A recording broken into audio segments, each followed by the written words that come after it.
In this lesson, we'll continue customizing our 2022 theme site by creating a blog page that shows the latest blog posts. You'll create a page template from scratch, adding the blog posts layout with a sidebar from a block pattern provided by the theme, and make sure the header and footer is included on the page. By the end of this video, you'll see how you can add a brand new template that you can use on any page.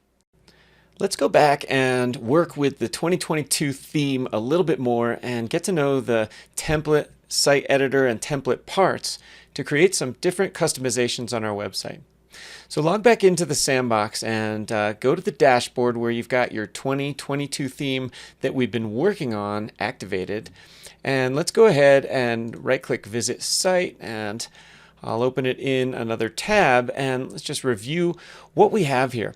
We've got a home page that shows a particular header that's exclusive to the home page, and it's showing the latest posts in reverse chronological order in a kind of full width layout with big featured images and titles that are clickable to the blog posts, and a standard footer.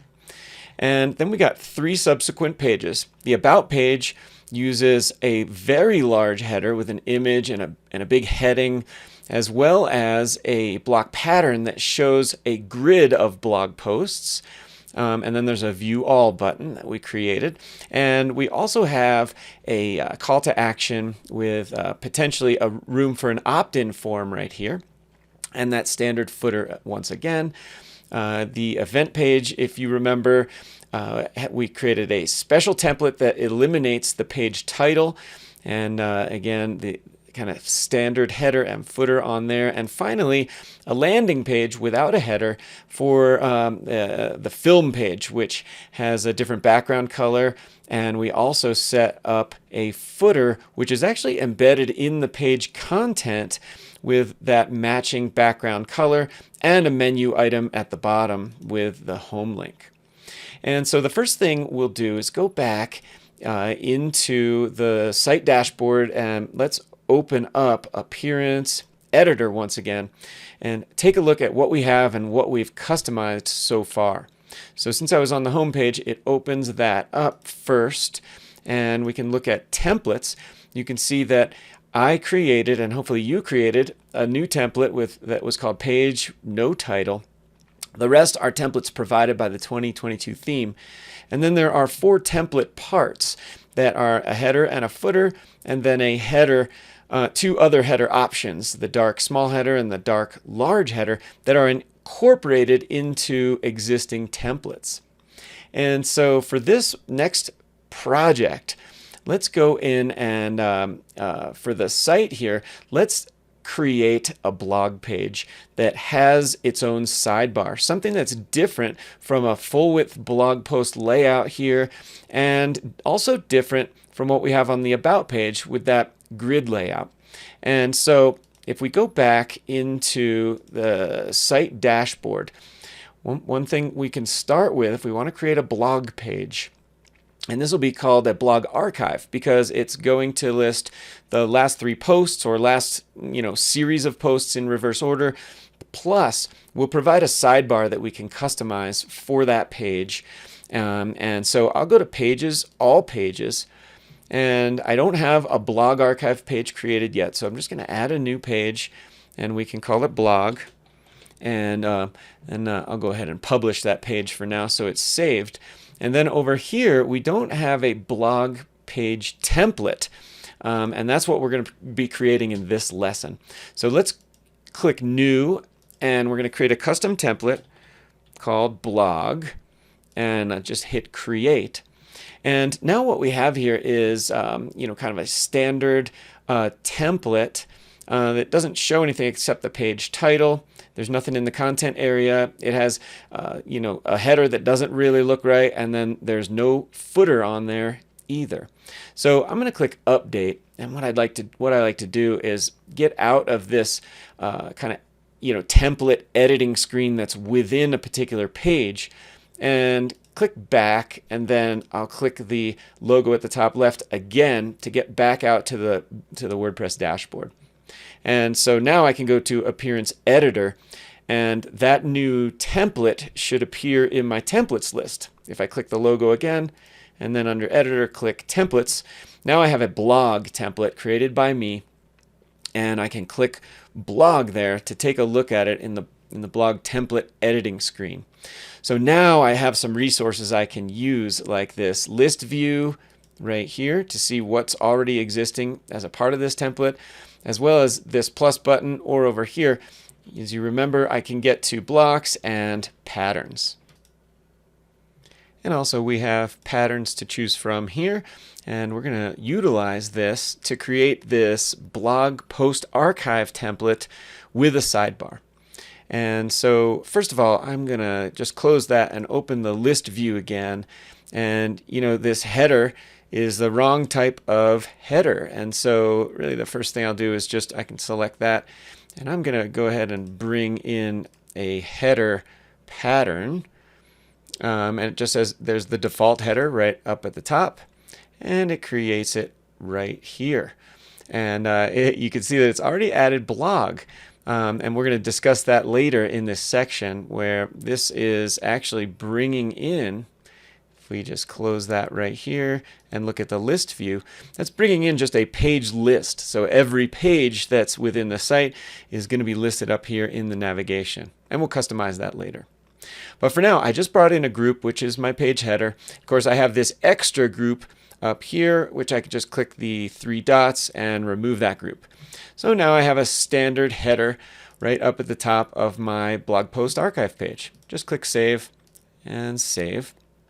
And then when we go down to the next section, we've got just post title and post content. Whether that's a page or a post, this is just going to bring in whatever it is, the single title and content for that page. But what we need is a query loop with the blog posts there. But what we want to do is put a sidebar in there. And so I have this group selected right here.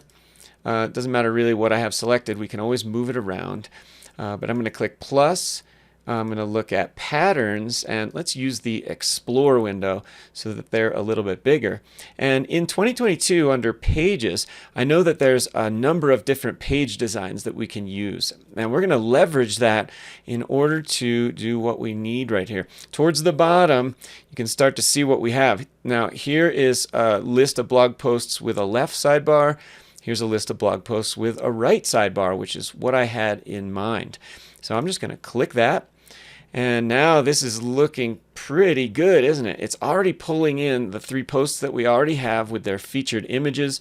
And it has a sidebar on the right side. It's got a few different sections. It's got a list of categories.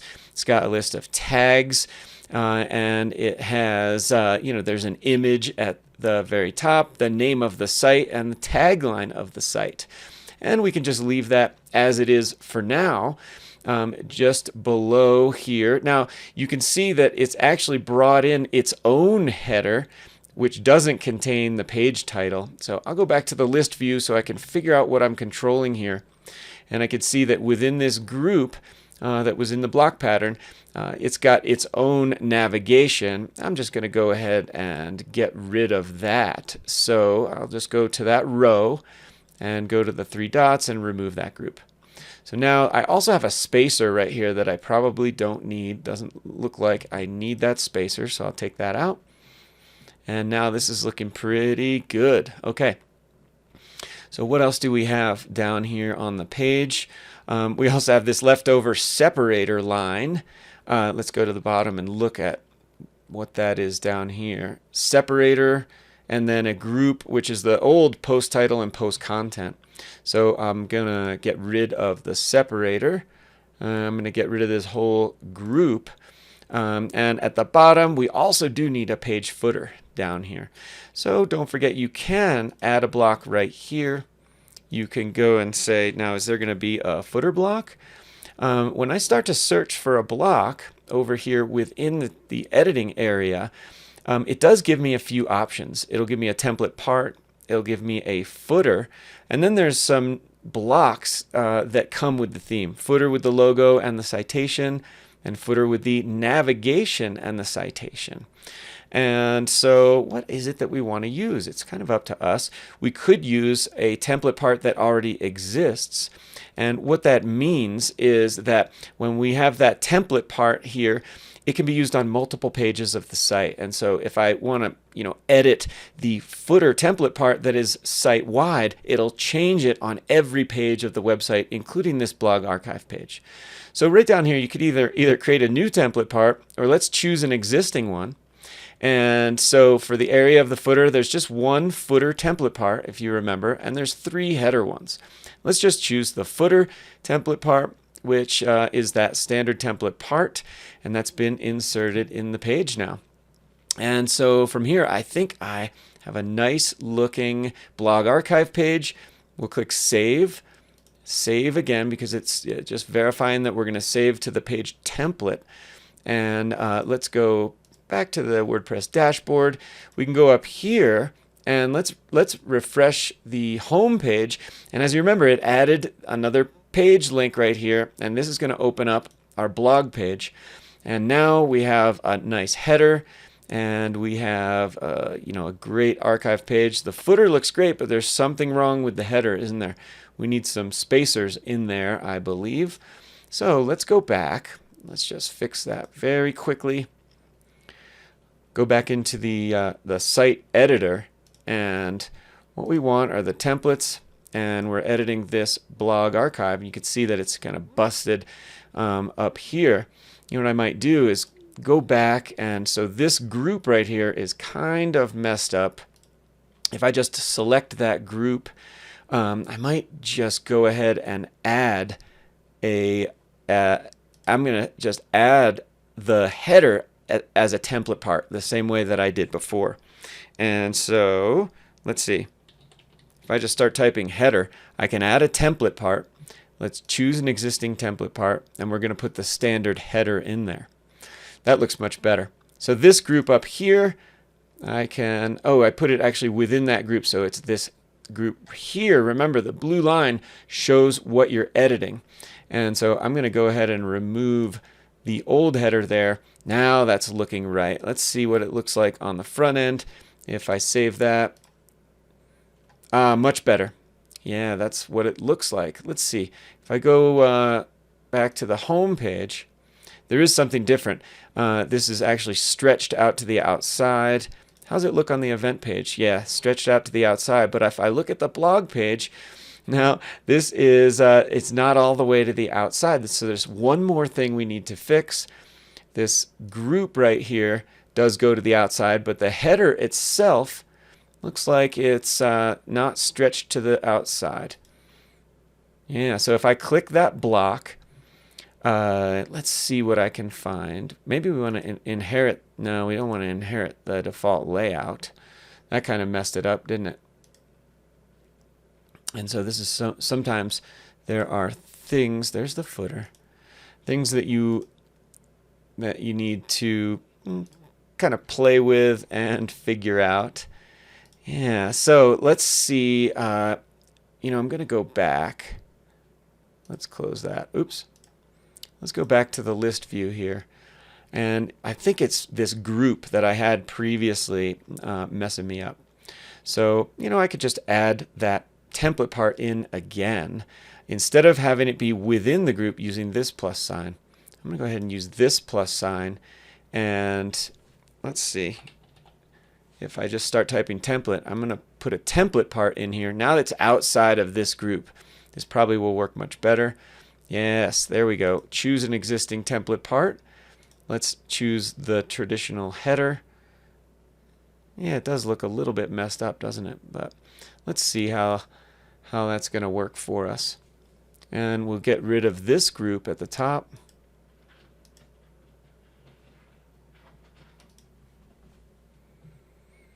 And let's see what else is happening here. So this is it affects pages and it affects the blog template, but it also affects the header template part. But that does look messed up, doesn't it? Well, here's what we can do. I have an idea. We'll save that. And now let's go back and look at the template parts. And this header, we really didn't want to change the template parts. And so we'll clear the customizations right there. Now we might be able to go back into the blog. There we go. Much better. I have it. I have the header looking right, and a sidebar as a part of the blog archive page. Now, there's one more thing you might have noticed about the blog page here, and that is that the content is extending outside of the content container that is that kind of a standard width on all the other pages. Right here on the event page, you can see, and on the about page, the content container is a particular width. Right?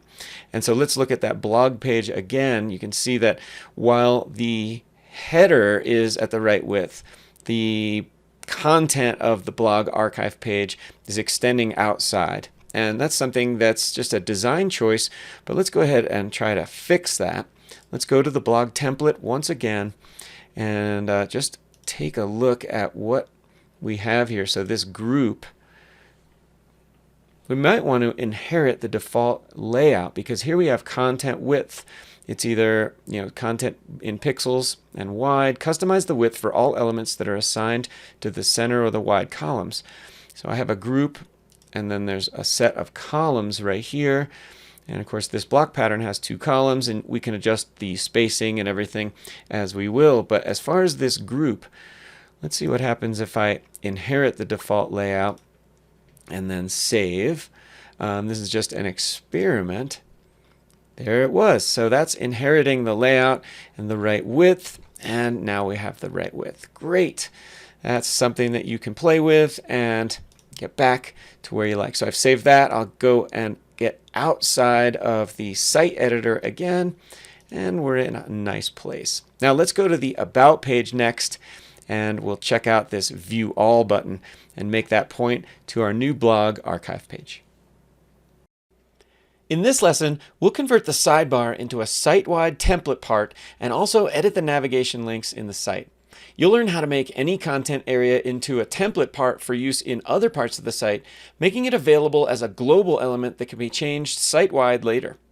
You'll also customize the navigation links in the header and footer. By the end of this video, you'll understand how to create template parts to be used globally, and also how to change navigation menus into custom links that can be different for various pages of the site.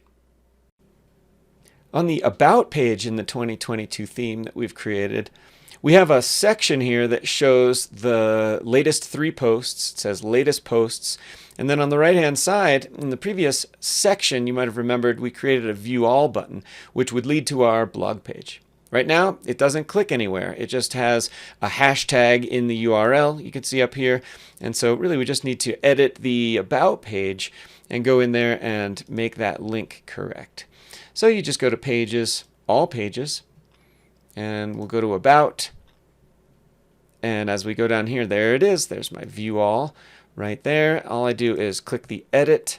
And now where am I going to come up with that URL? Well, I could just go over here. If I right-click my link there, I could say copy link address, and then get rid of this hashtag and paste it right there. Click there and click update. That should solve it. Let's see. We'll refresh the About page. As I go down here, if I click View All, that brings me to the blog page with the sidebar. Great. Now, here's another little project. I know that the blog archive template we created is a kind of a self-contained block pattern that has this sidebar on it. What if we wanted to create this sidebar as a template part, so that whenever we edit the content of this template part, we could actually use this sidebar on multiple types of pages? Maybe there's a category page, that would be a category archive page, or a different type of page that we want to use this sidebar. We might have a use case where you put maybe an interactive Facebook sidebar widget, something like that, where you want to have that on all the pages of the site, or particular pages where that sidebar does show up. There might be other pages, like the film page, for example, that doesn't show the sidebar, and then particular pages you might go to that do show the sidebar, like blog. And so how would we go about that? let's go back into the dashboard again. And if we go into Appearance Editor, let's see if we can define the template, the sidebar as a template part over here. So I'm going to go into Blog, and now I do have, okay, let's see what we have in the list view right here. This group is right here. It includes both of them. There's a query loop, and there's a column block, right? Now this column, that's a single column. Here's the columns block, and it's defined as 2 columns. The second column right here, you can see it outlined in blue. That's our sidebar. And I wonder if I just click the 3 dots over here, look at that. I can click Make Template Part. Okay, so this is going to just be called Sidebar. And what kind of an area is it? It's not a header. It's not a footer. It's just a different, a general type of template part. So I'll leave that selected and click Create. Down here it says Template Part Created. Now I can X out of that. Really, I didn't edit this template over here at all, but if I go to Template Parts right here, now I have a sidebar template that is created by me, not by the theme. What that means is that if I use that sidebar template part within another page, maybe I've got a page over here, you know, I could edit this page, and if I wanted every page on the website to have that sidebar, I could add that template part over here on the side. I'm not going to do that right now, but you can imagine the power of using these templates and template parts to control global elements on the site. Great. Let's get into editing the navigation just a little bit. If I go back, I'll just go back to the dashboard in the WordPress dashboard and open up the site. There's we talked about these navigation items being a page list. And so if I added a whole bunch of pages, every page I add will be added to this page list. And it's often desired that we customize each of these links so that we can have a navigation menu that is customizable to each page. One thing I noticed is that on the film landing page, when we go back down to the bottom, it has a home custom link, and it also doesn't show the blog because this is a different type of navigation menu down here. So let's take a look at what we can do to first add the blog archive page link down here to the footer navigation on the film page. So if I go down here, I'm going to go in the navigation, or in the, I'm going to go in the WordPress dashboard, go to Pages, All Pages, and let's take a look at the film page. If you remember, we created that footer down here as a specific footer just on this page. It's actually within the page content, and you know, this is using a blank template. So a blank template in 2022 out of the box just has no header and it has no footer. And so that's why we had to add the footer right here. And so let's look at the list view again. If you need a little bit of room while you're looking at the list view, you know, you can always close the right-hand toolbar there with that settings gear icon. And so if I go down here, let's take a look at what we have. Down at the bottom, I can roll over things, as you remember, and that blue line comes up. So I've got a group here. We put a spacer in. There's a row. There's a navigation right here. And you can see that it has a home link, and it has the specific pages about, event, and film. So let's go ahead and click that navigation right here. And really all we have to do is add another piece of navigation, and that's done with the navigation block selected by coming over here and using this plus button to add a block. So we can add a custom link or a page link. Let's add a page link, and then it'll give us, you know, a recently updated list, or we could search the pages on the site. Let's add this blog page. Great, so let's put it in the same order that it was at the top of the other navigation menu, which was between About and Event. And so if you can see, instead of up and down, the arrows are left and right now.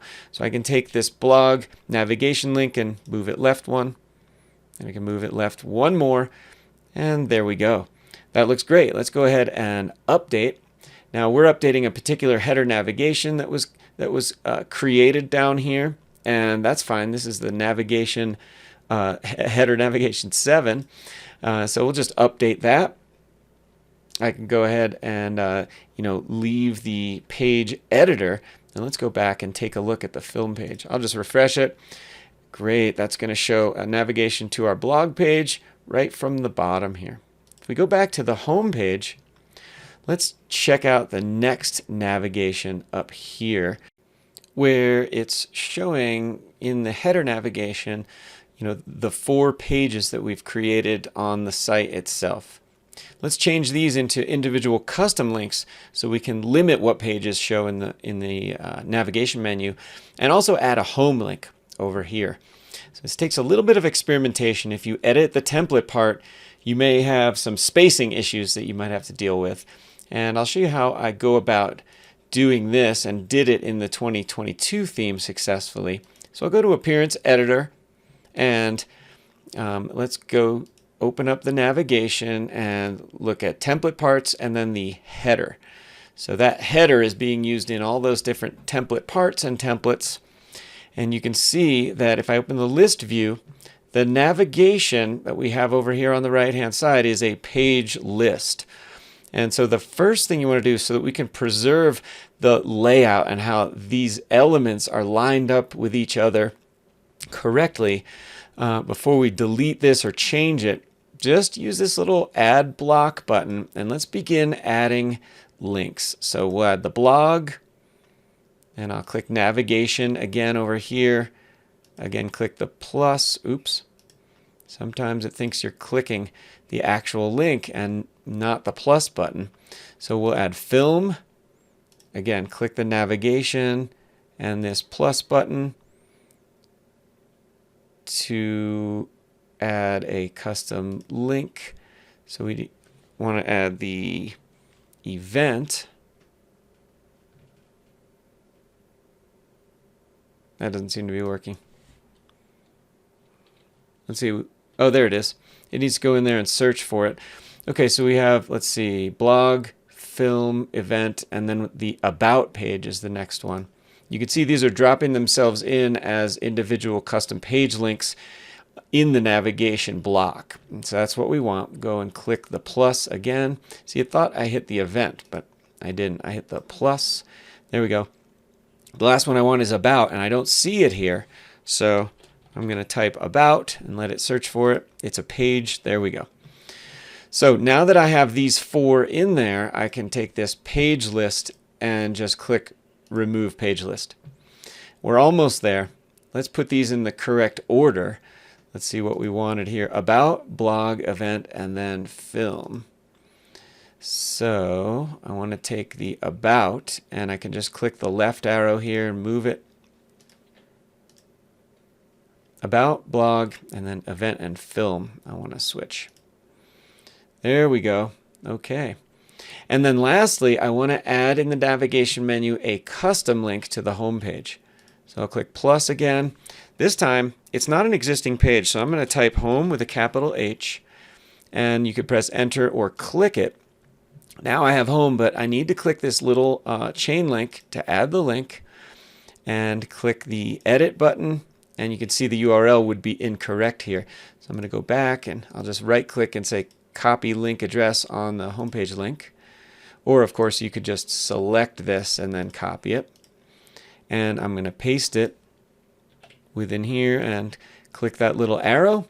Finally, I just need to move this home link over a little bit. You could also drag it like there. But I'm going to use the little arrow. Okay, and now I'm going to click save and save one more time.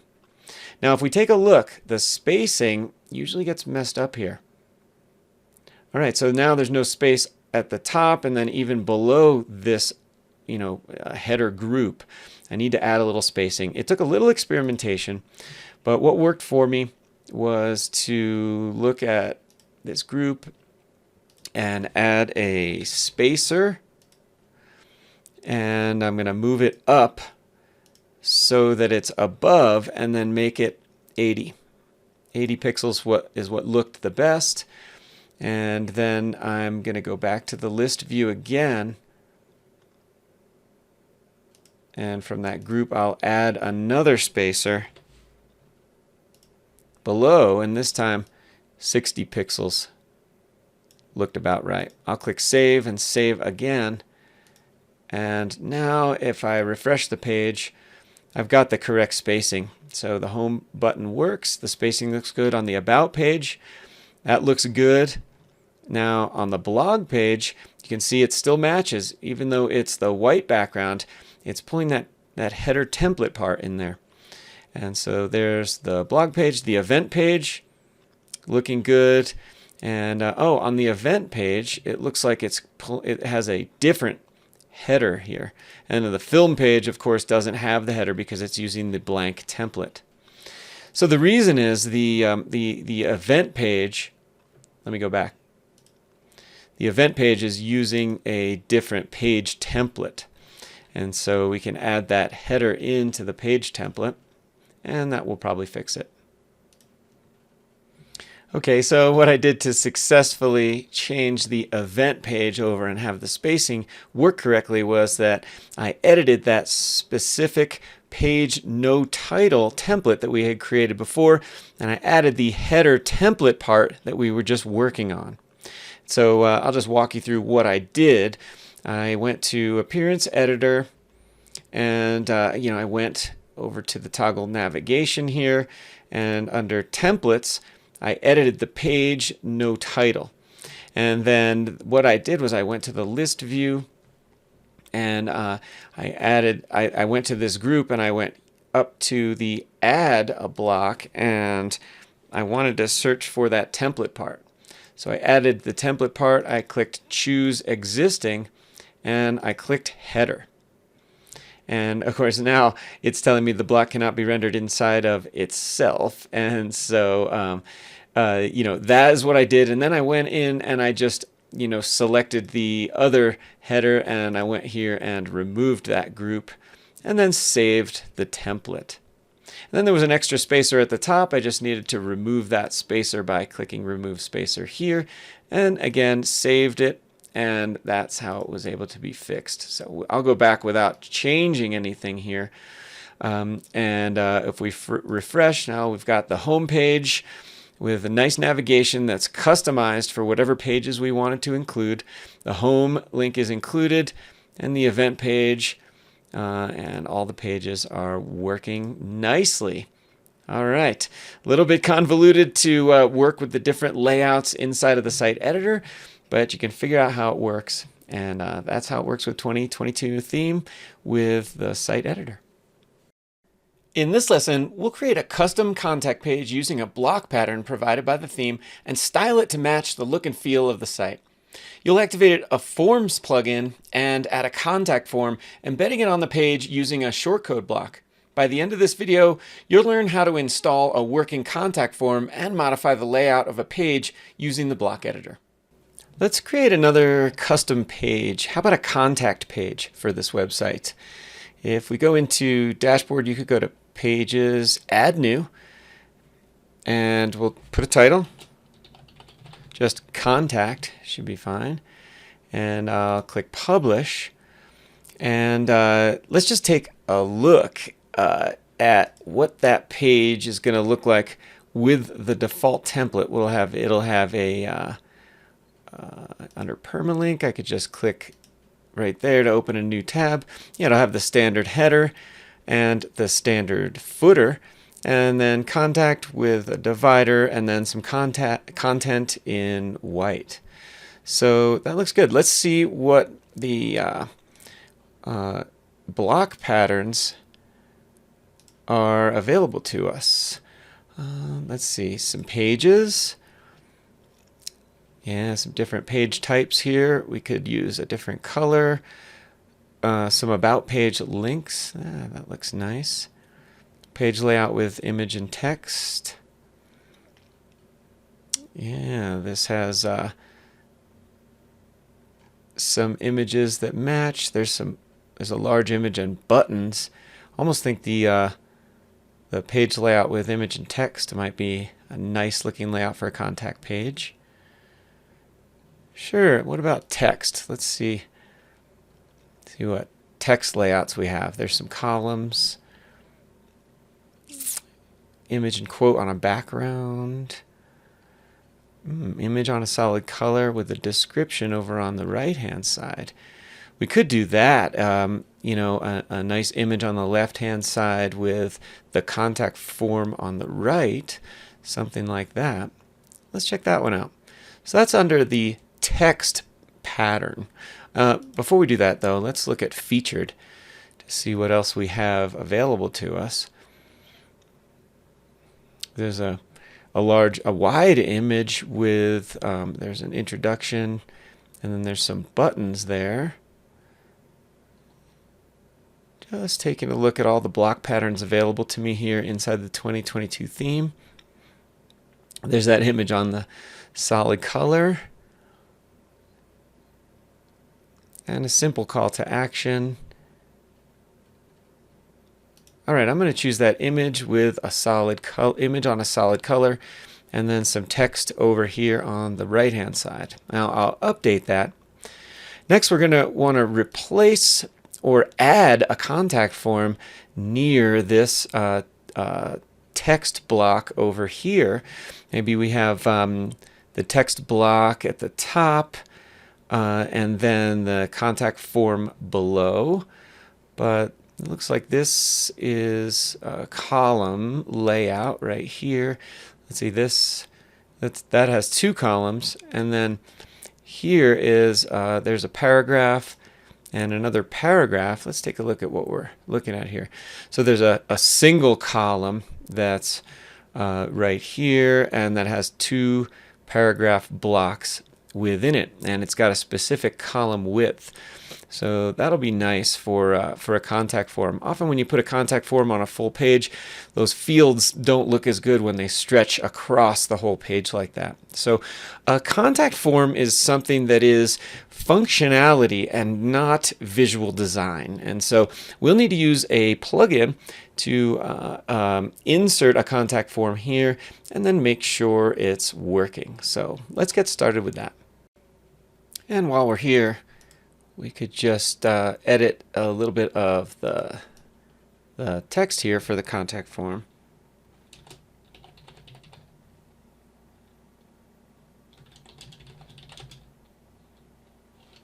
What should we put here?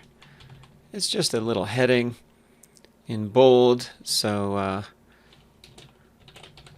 just contact information, and then here might look best if you have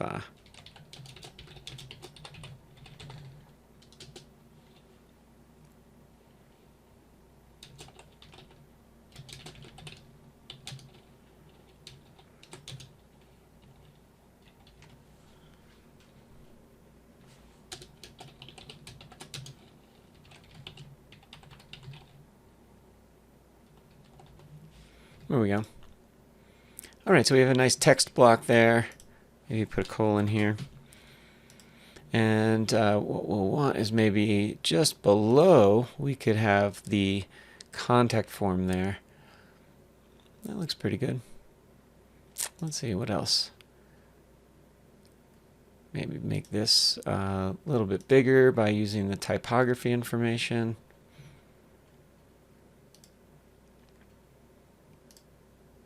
Why does this look smaller right here? Let's see. This stuff, have that size 2, and then this one, size 2. There we go. And now with the line height, yeah, I like tightening that up a little bit.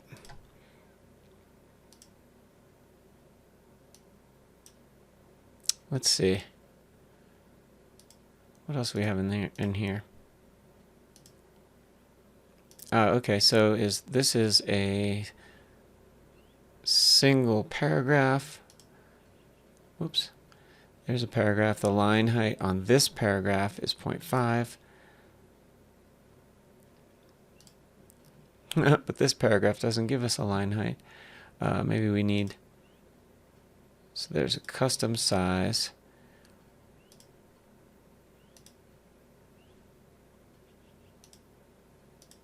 Okay. That was at 1.5 by default. If we open up, there we go. Under typography, you can open up the line height settings for any of these text blocks. All at 1.5, that looks fine. All right, so let's go ahead and update that. And what we want to do next is to go back to the dashboard. So we've got this contact page, and let's go into plugins, and let's activate the Fluent Forms plugin. This is a great free forms plugin that's easy to use, and go into Fluent Forms, new form, and we can use a pre-made template like contact form, which is easy to use. So let's create that form. We'll see how this ends up looking on the page, but what it has is first name, last name. Email has a required asterisk as well as message and the submit form. And so it's a contact form, of course. You need an email and a message. So we could say save form right here. And we can set up the settings and the integrations later. These would be, the form settings. What happens after someone submits the message? Do they open up a message right here, right on the page, or do you send them to another page, or even to a custom URL off-site? It's up to you. And then after the form submission, do you reset the form or hide the form? Let's see what it looks like to hide the form. That's the default layout. And then there's a lot of different layout options right here that you can play with, and different options within the Fluent Form plugin. And so let's save the settings right here. Let's just go down through these and look at what will happen. So the email notifications, the admin wants to get notified when this form gets submitted, most likely. And so let's enable the admin notification email, and we can duplicate. You can change the settings for what you want to happen and what that email looks like. You want the emails coming into you to the administrator, and what is in the email body here, those types of things. You just hit back. You could also chuck this in the trash if you want to, but we've enabled that. And then there's other confirmations. For example, you could add an email that gets sent to the user to say, here's what you submitted, so that they have that on file as their contact form. And then, of course, there's custom design with CSS and JavaScript, or even marketing and CRM integrations that you could add, like having that go to your MailChimp email list or something like that. And so that's something that we can look at later. But as far as the form itself, these are the settings. And then entries would be one great thing about Fluent Forms is that it saves the data that's sent in the database. So you can go and open up all the form submissions inside your website, so you don't have to save them or try to find them in your email program later on. But for now, let's embed this form on our contact page just to see what it looks like. So this is a short code, code for different functionality within the contact form plugin or any other kind of plugin. Might use shortcodes. They can be inserted anywhere in WordPress, on a page or on a post. I just clicked it. It said copied to clipboard. So then we'll go back into our pages, all pages, open up the contact page, and then over here, really just below in this area here, let's see exactly where we want to put it. In this single column, I would like to add a block. And if you just start typing shortcode, there is a shortcode block. You can just Control V to paste and update that. And then let's take a look. If I just go over here, actually I have it open in another tab still. So if I refresh the page, now we've got that full width image and contact information, and then that form. Nice. It's definitely stylable. We could change the color of the button. This is looking a little narrow in this column for me, where this comes out to the left hand side. I might want to change the column widths a little bit. Maybe let's go back to the editing page here, and this would add a column in between.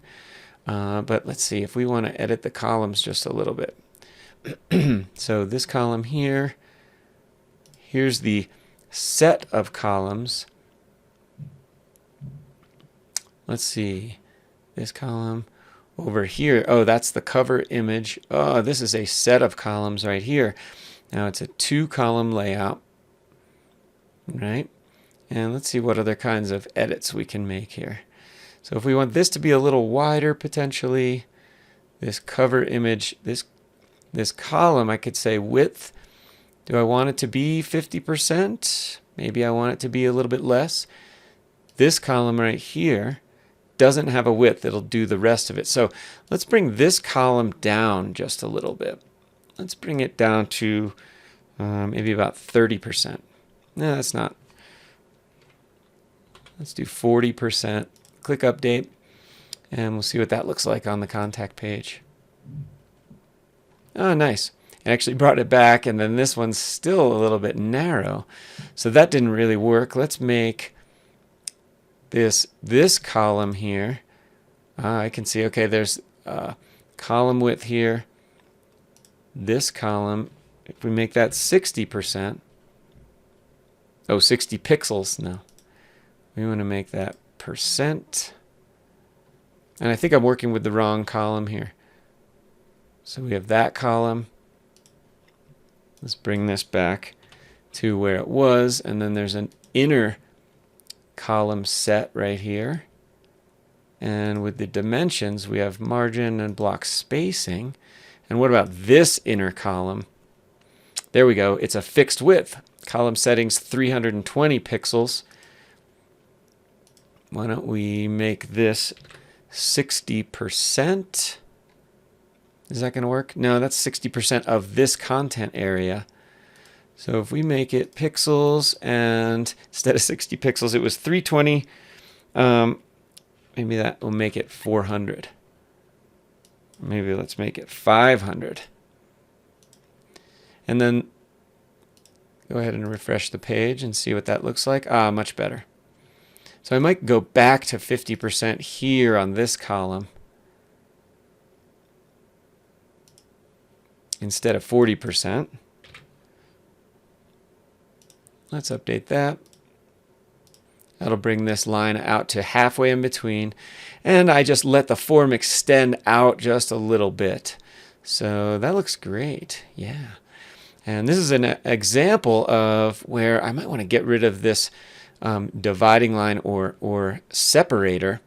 And to do that, really what I might want to do is just go to the page, and instead of using the default template, let's use a no separators template.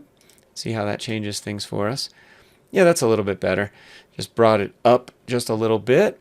So we have contact information, address, phone number, and then our form there. And we could test that. Awesome.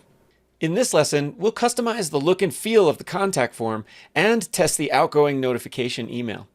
You'll customize the success message that shows after the form is submitted, and also add a navigation menu item to the contact page and explore the mobile responsive options.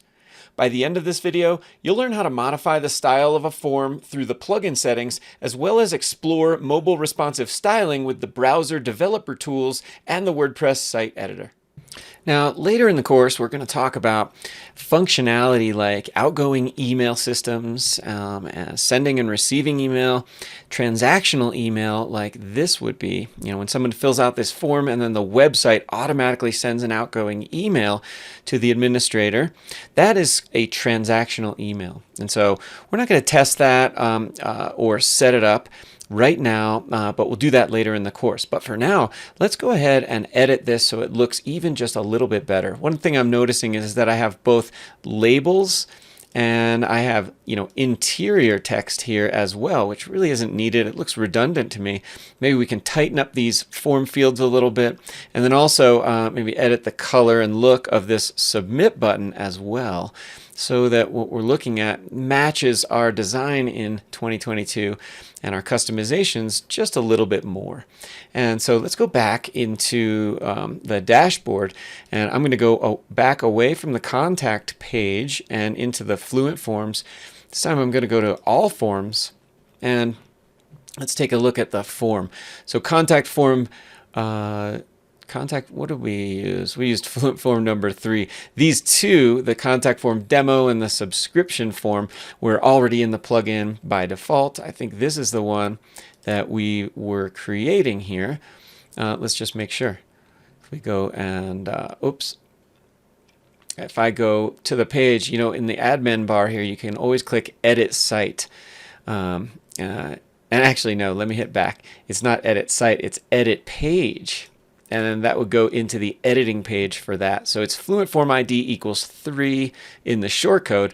I just wanted to go in there in order to make sure I'm editing the right one.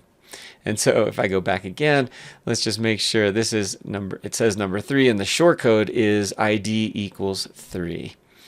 So let's go to edit, and in the editor here, there's a few different things. This is for the form itself.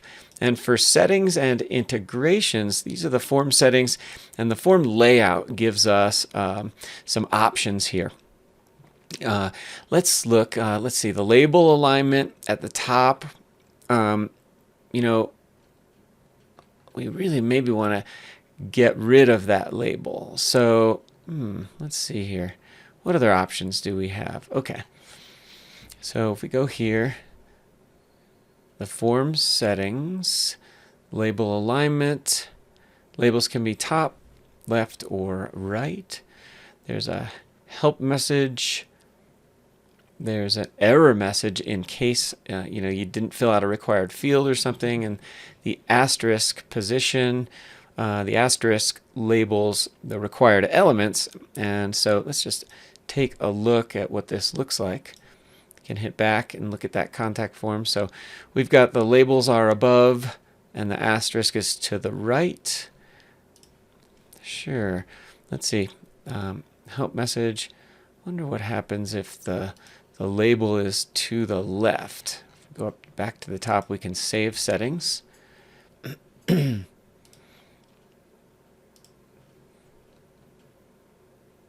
Yeah, that does look a little bit better, doesn't it?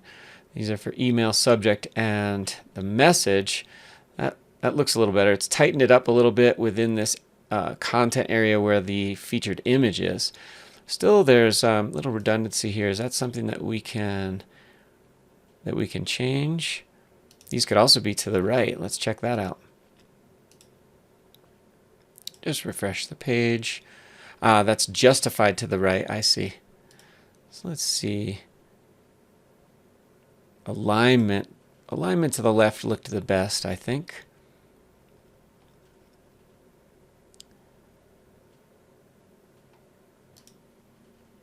So just click Save right there. There's a few items that you'll see that are available only on the Pro version of Fluent Forms. Wherever there's a mark here, say right here where it doesn't let you do it, for example, a survey result, there's a Pro version of Fluent Forms that we don't have installed here in the sandbox. But if we go back to Editor, there might be some other options that we have here.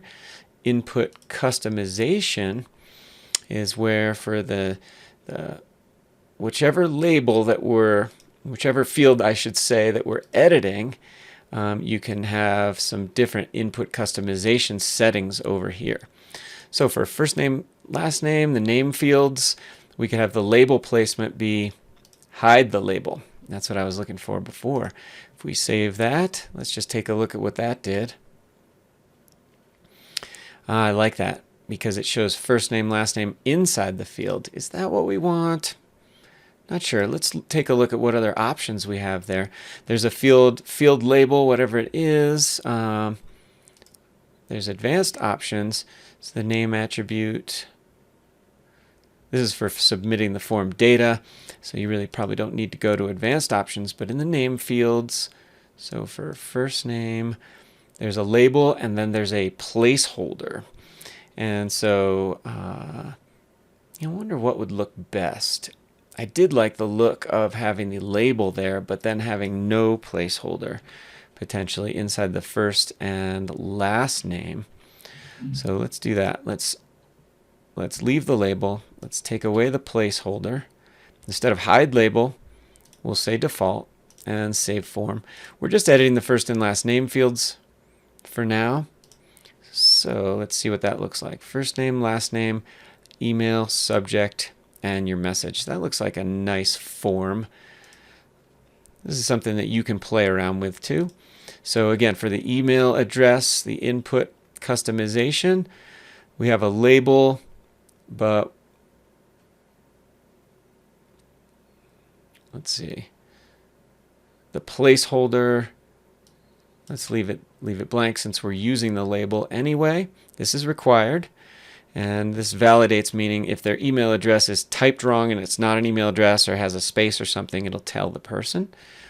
So we could save that. And let's do the same for the subject, meaning we place the label by default, but then let's take the field label, or no, excuse me. Undo that. The placeholder we'll get rid of. Save that. And in the message, the same, no placeholder in here. So select your message and hit back. And then, of course, the size of the field here, we could have it be just a little bit smaller if we want to bring this button up a little. That might look nice. So instead of 4 rows, we could bring it to 3. It brings it up just a little bit. Click Save Form. And then the Submit button. Let's see. Submit form, I think I'll just say submit, or sometimes I like to use the word send. And you could use the default button or an image. If you had an image URL, if you wanted to create a button. Let's see, there's some different button styles. You could have different colors. A gray button is a little bit more matching. I like the medium-sized button. And what do you think? Do we want it to be centered or over on the left? I do like it over on the left there, since we have our 2-column layout. And so it'll say send. It'll be in the gray color, medium to the left. Let's save the form. Now let's refresh and take a look. Yeah, that matches just a little bit more. First name, last name, email, subject, and your message. Now, in the sandbox, I do have outgoing email enabled. So this is a working form. I'll talk about this a little bit later, but let's see.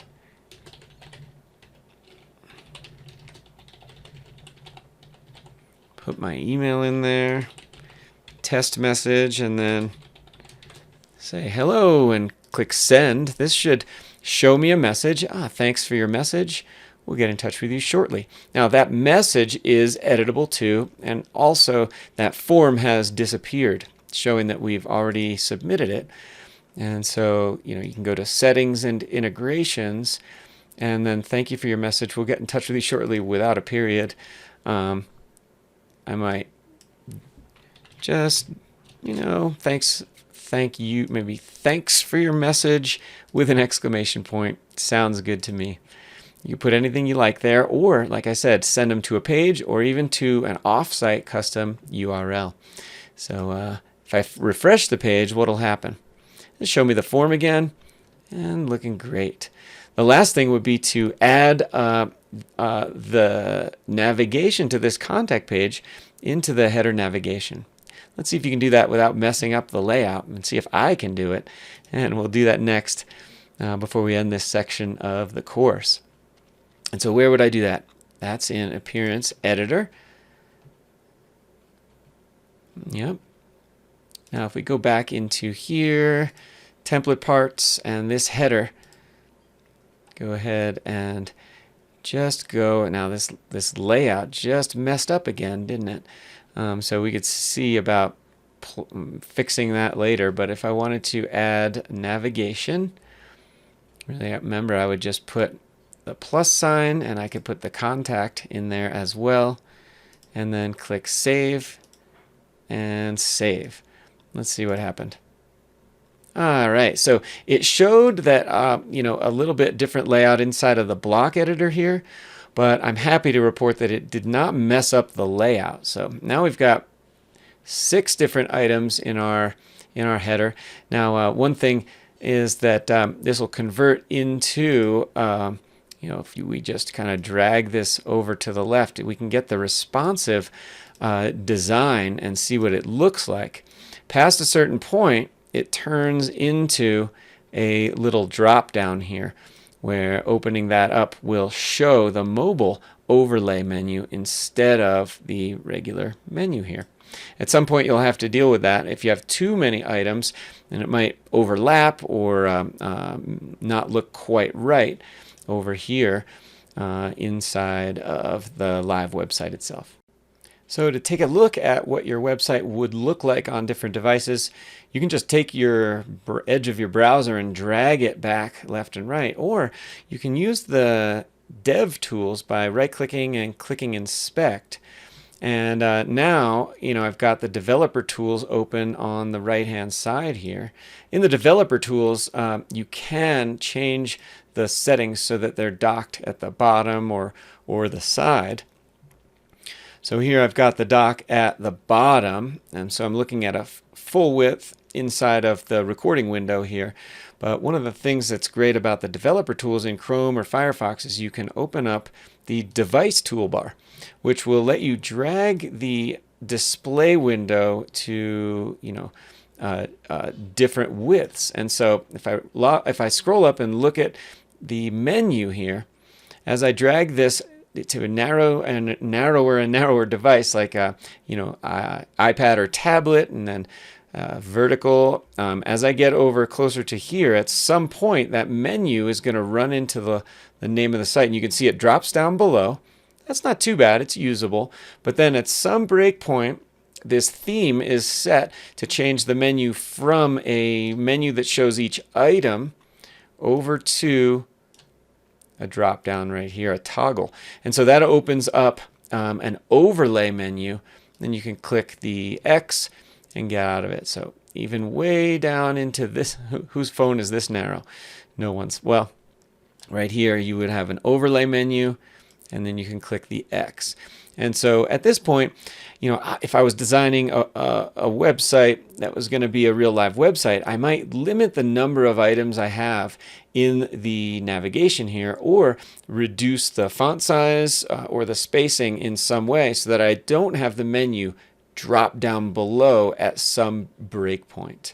That's just personal preference, however you'd like to do that. But one of the things about the dev tools is that it's great is that you can use this toggle the device toolbar so that you can look at different breakpoints while you're designing a website. You can see what other parts of your website would look like as you go down into mobile or tablet. And so right down here you can see that this 2-column layout in 2022 does go at some point from 2 columns into 1 column and stacks the information and the columns instead.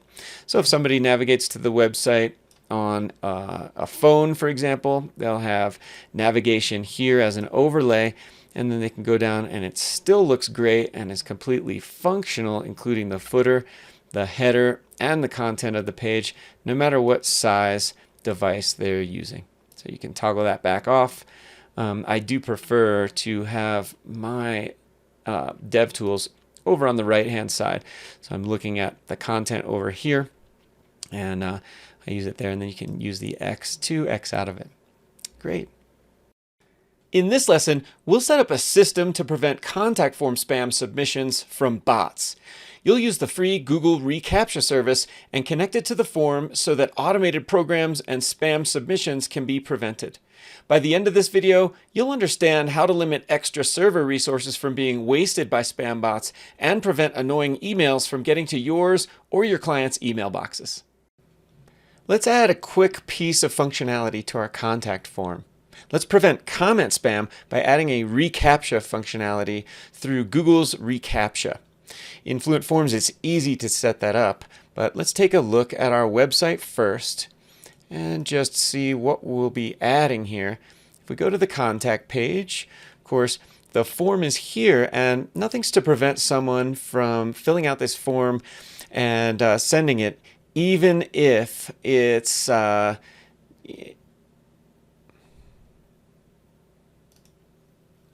nothing's to prevent a bot or a spider from crawling the internet looking for forms like this to fill out to try to get links or other things posted on the internet automatically. A ReCaptcha system is something that captures and blocks an automated submission that's not a real human submission. And so if we go back to the dashboard, let's open Fluent Forms and look at all forms. And what we can do is set up the integration modules within Fluent Forms. And actually it's global settings where we want to set up a ReCaptcha system. Now, Google ReCaptcha is a really popular free service that's easy to set up. I use it for all of my client websites, for contact forms and for comment forms within WordPress. And there's two versions. The version 2 is something you might be familiar with. That's when it brings up a screen where you have to pick a series of images that match, and it's actually a visible ReCaptcha system. Version 3 is an invisible ReCaptcha that does something in the background to prevent those bots from putting automated spam submissions into your contact form. And it can just prevent your server from being overloaded and also prevent the annoying emails that come in from automated bot spam comments and spam contact form submissions. And so we'll be using version 3, and so it'll be invisible to the user, but it will block most, if not all, spam submissions to your contact forms.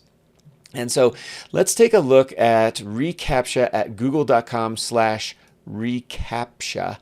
When you go there, it takes you to their About page, and you can read a little bit about how ReCaptcha works. But it's easy enough to set up. You do have to be logged into an active Google account to set it up. But if you go to version 3 admin console up here, you can see that it tells you how many sites are set up, and all you have to do is click the plus button to create a new site. And so I'm going to put this as just a reference name for me. And then you can choose your ReCaptcha type, version 3 or version 2. The version 3, they say, requests it with a score. Version 2 requests with a challenge, which is a visible challenge. So I'm going to choose ReCaptcha version 3. And then I'm going to add the domain name here. And you fill it in right here without the HTTPS or anything like that. And so I'm going to go ahead and just grab that from the website here. That is my Sandbox website address without the protocol HTTPS in the front. And then my owner is right here. You have to accept the ReCaptcha terms of service. You can have it send alerts if there's any issue or anything, and just click submit. Once you click submit, it brings you to a place where it shows you your site key and your secret key. And you may have noticed you have to paste these into the Fluent Forms area. So I'll copy the site key and I'll go back into here and paste that into the site key area in the Fluent Forms settings area, global settings. And go back, I'll copy the secret key and paste it in there. And then you can click Save Settings. So it says that it's been saved, and Test a Real Form with ReCaptcha enabled, and always generally works automatically as far as my forms go. And so now we're in this contact form area, and it should be done. Let's go ahead and test the form out. I'll just refresh the page, make sure there's no error or anything on the page, and I'll go ahead and fill it out. I don't need a first name and last name. As you remember, just the email and the message are what's required. And so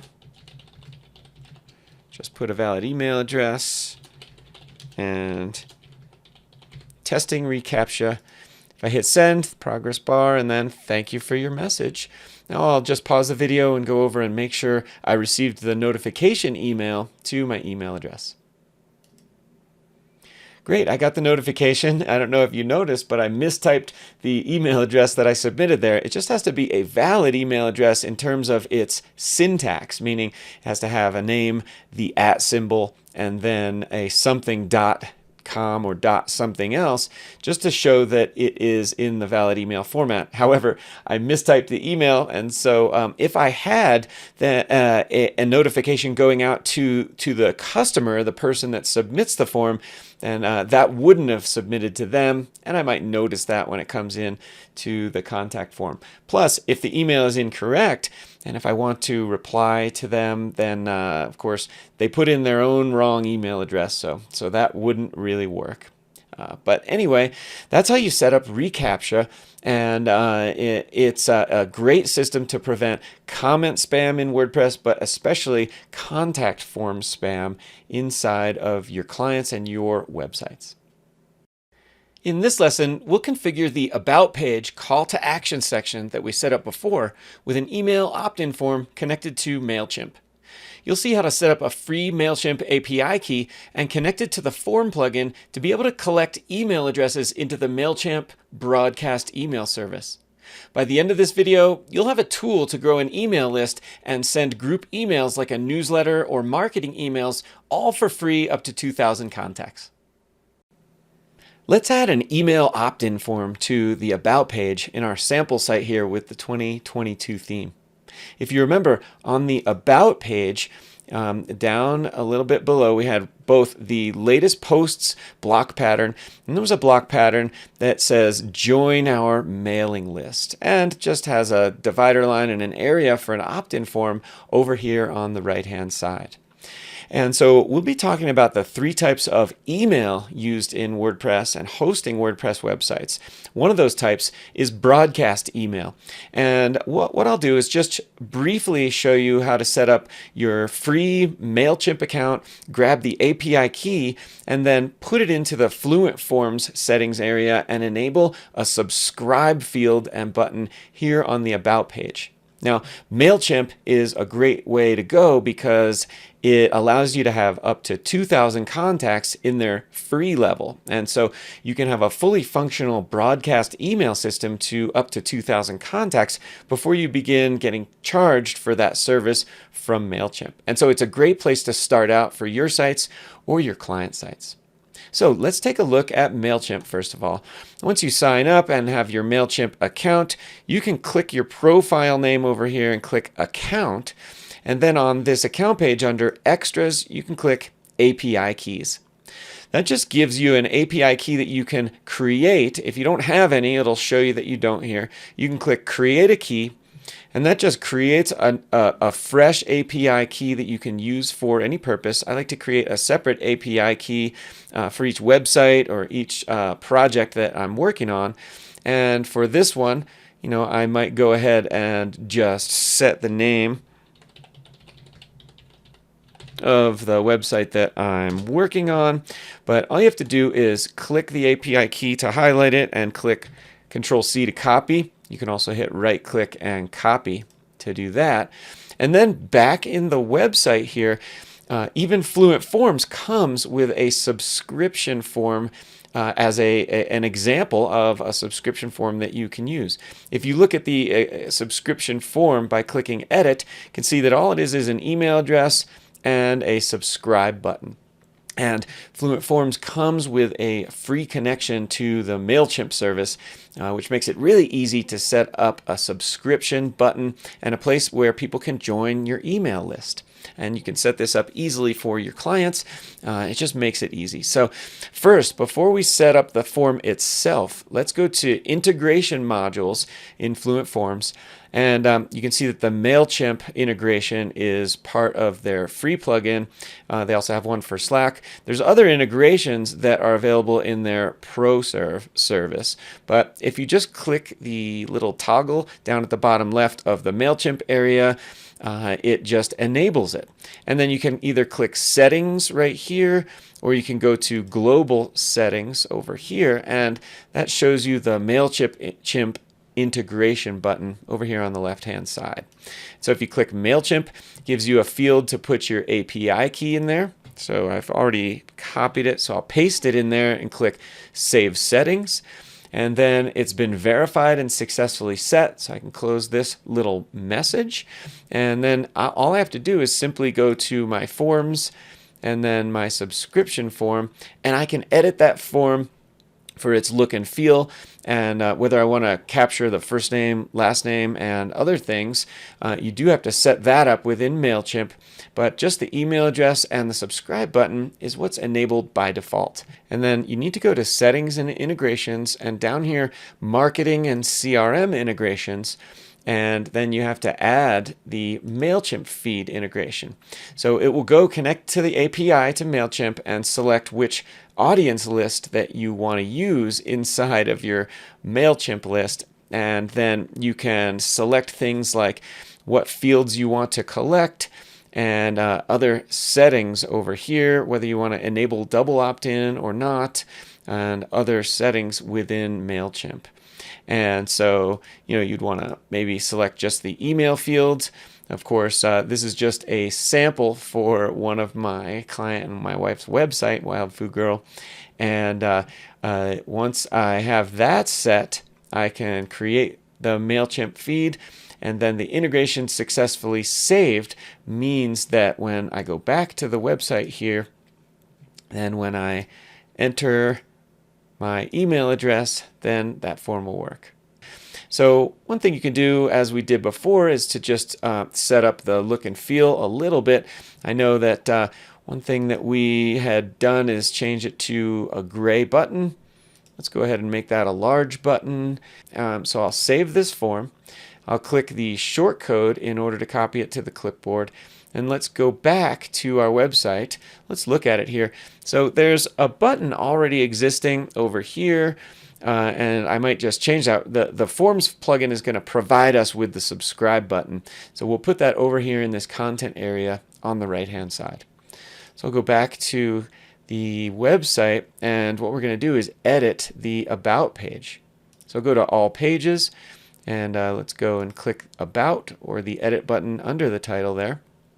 And then as we scroll down here, we're just basically editing the About page with the block editor. If I start to click, I can see what blocks are over here.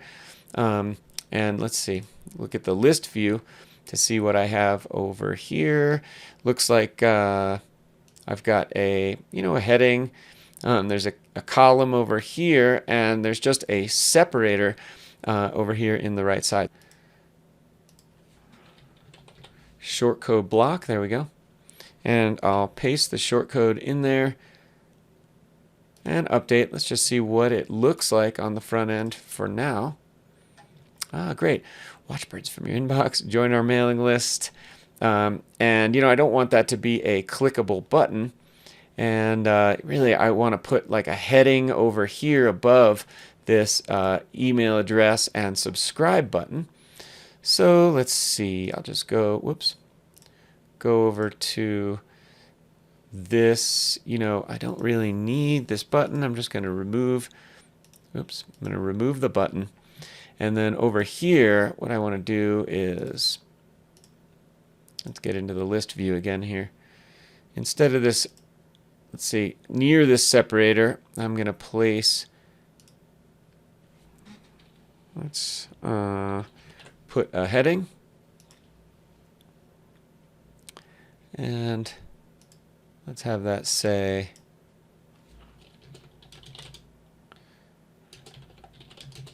join the mailing list.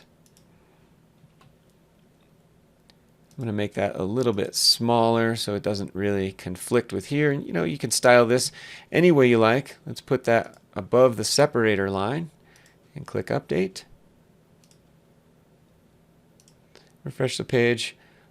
Great. Watch birds from your inbox. You might put a little image there. Might look good.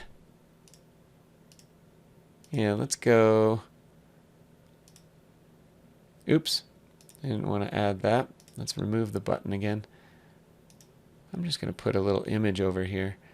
So I still have a buttons block here.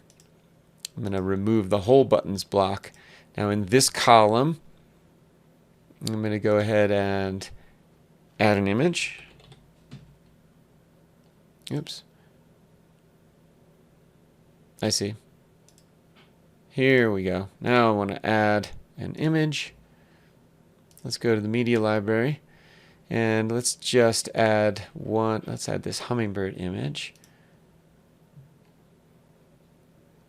Just doing the styles a little bit. Thumbnail would be a square version of the image. Maybe we move it up above. Nah, I like it down below. Of course, we could change it into kind of a, a dual tone, different color, duotone if we want to.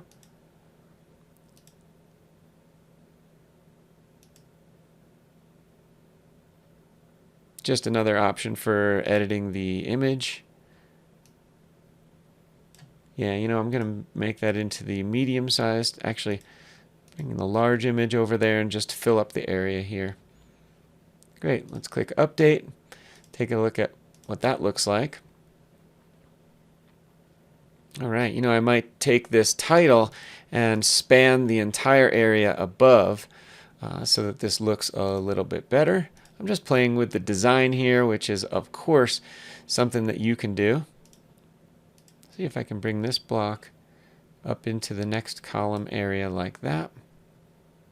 There we go. There was a line break right there in the heading. So now it's looking like I want, I think. Let's update this and just see what it looks like. There we go. That's how it's looking. All right. So now we have a great looking email opt-in form provided by Fluent Forms and the MailChimp service active on the website. So let's go ahead and test it. Whoops. Needs to be a valid email address. Let's see what happens if it's not a valid email address and I click subscribe. There's my error message. It tells me what's wrong with my email, so that's nice to know. Click subscribe. There's my new success message there. And if I go back here and refresh the page under this audience, it says there's been one more contact, and there I am. I've been subscribed. Awesome. That's how you set up to capture email addresses on an email list using MailChimp and style the form using Fluent Forms. Let's get on to the next section.